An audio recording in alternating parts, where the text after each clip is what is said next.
All right, let's talk about some very common challenges we see in other kind of security operations centers, either in some other vendors, some of our customers, right, things like that. What we're going to talk about specifically right now are challenges that we see in the triage mission of the SOC, right? So we're kind of ignoring, for the purposes of this conversation, the threat intel side, right, the hunt side, any of the complex kind of attack surface reduction, VM, that kind of stuff. So let's talk about a standard triage mission, right? This is the most common thing that we still see today, is your standard kind of L1, L2, L3, or tier 1, tier 2, tier 3 model. And here are kind of just some of the roles and responsibilities that are, again, I'm overgeneralizing a little bit, but here are some of the roles and responsibilities we see. So an L1's job is predominantly to call the FPs, right? Every SOC deals with false positives, and that really primary role and responsibility, the L1. Now, the implied responsibility of the L1 as well is to escalate the threats, right? I've seen a variety of different models. Maybe the L1s have the authority and kind of the implied responsibility to mitigate some of the very, very low severity kind of commodity threats. But this is really kind of like I said, an overgeneralization of some of these. And there are some risks here that we're going to talk about escalating the threats. But just moving on, L2s generally then validate those threats that are being escalated. They mitigate and remediate kind of those lower complexity threats. And then their job is really to escalate to the L3s, those highly complex threats that require much more kind of business context in the remediation or mitigation. And that's where the L3s come in, right? The L2s are then handing to the L3s for those complex mitigation remediation where generally you might have to get other lines of business involved. You may need to do a more surgical mitigation as opposed to just re-imaging a host or something like that. Maybe it's a business critical server. You got to work with the business to take it offline, something like that. So this is a pretty standard build that we see in the triage function of a SOC today. Let's talk about the challenges a little bit. So right here, this is one of the biggest challenges we see, the escalate the threats, right? As we all know, you start your journey in cybersecurity, generally speaking, as an L1 analyst. So those are the least trained and least experienced people, generally speaking, that you find in a SOC. So here's where some of the challenges come in. Let's use an example of a Trojanized Excel document, right? Or an Excel document that reaches out to the internet.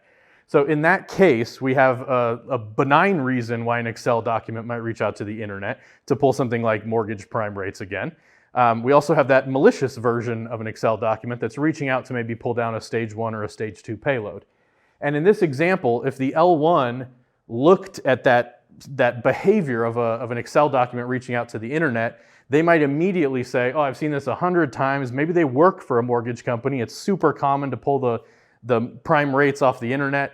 And so they just immediately false positive that situation, right? The Excel document reaching out to the internet.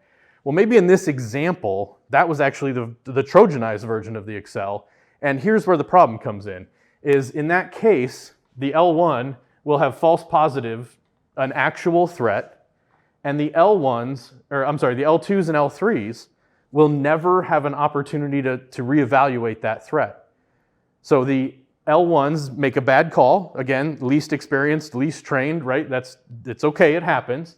But the implied risk here is that if they accidentally make a bad call, no one else gets to look at it and revalidate that, right? So you're essentially counting on your least trained analysts to identify that they lack the skills to fully triage or accurately triage a threat and then escalate that to the more senior analysts.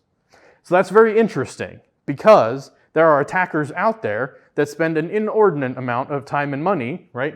A lot of nation states, organized crime, that do a lot to basically hide in the noise, right? To look like a benign threat, to be hard to triage, right? And so that's really increasing this risk. It increases the likelihood that your L1 is going to miss the threat, right? Or at least miscategorize the threat. So let's talk about some other options that we have here. So there are a couple other kind of competing kind of org structures that we look at here.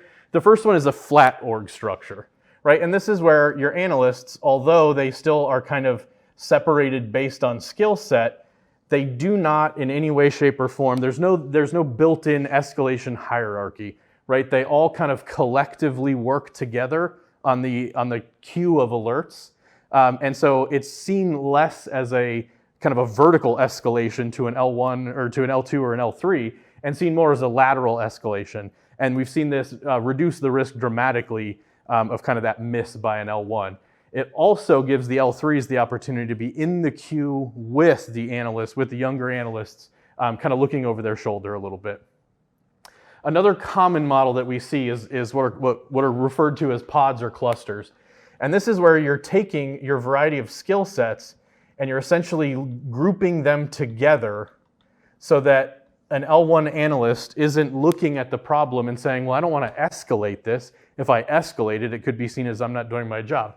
They're just escalating it within their little pod, and the different skill levels that you have within that pod work together to triage the alerts. So much, much less risk in a podding concept. And what we see is some of the industry-leading SOCs that are out there, some of the most progressive customers we have, are already leaning into this model. So how do we do it, right? What is our SOC laid out as? So we kind of use a modified pod construct because we feel like there's one dimension in the pods or clusters that's really missing, and that's discipline focus.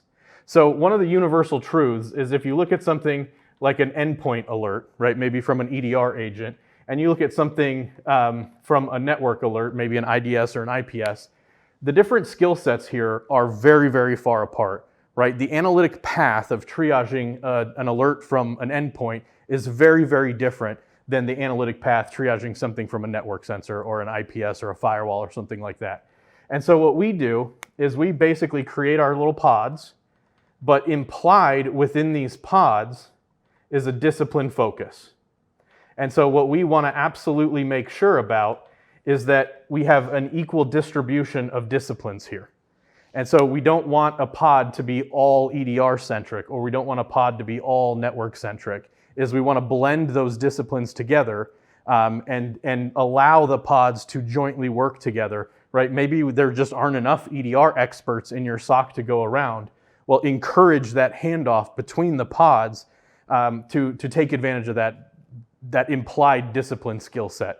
We find that this model, where you take the podding concept, but you kind of layer into it the ideology of disciplines and understanding these different analytic paths, is by far the most successful in reducing the implied risk of the triage process.